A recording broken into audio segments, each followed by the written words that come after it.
মাসুয়াপাড়া দাসপাড়া এলাকায় আমরা এখন রয়েছি রংপুরের যে বহুল আলোচিত শিক্ষক গণপতি চক্রবর্তীর বাসার ভিতরে। এই মুহূর্তে এখানে রংপুর মেট্রোপলিটন পুলিশের যিনি নবাগত পুলিশ কমিশনার মাহবুবুর রশিদ তিনি ঘটনাস্থলে এসেছেন।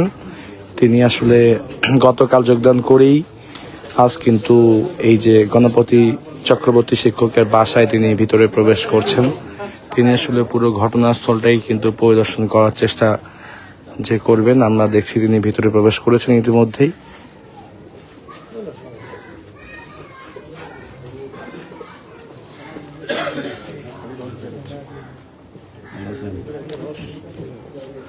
গত 22শে আগস্ট বৃহস্পতিবার দিবাগত রাতে এই যে বাসার ছাদে পুলিশের বয়ান অনুযায়ী হত্যাকাণ্ডের ঘটনা হয়।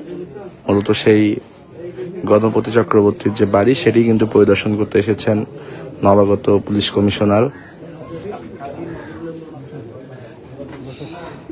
এলাকাটি এই বাসাটি ক্রাইম সিন হয়। আমরা আসলে ভিতরে প্রবেশ করছি না। আমরা দেখতে পাচ্ছি যে ভিতরে তিনি প্রবেশ করেছেন। তিনি সেখান থেকে বের হয়ে গণমাধ্যম কর্মীদের কি বলেন আমরা সেই বিষয়ে আপনাদেরকে জানানোর চেষ্টা করব।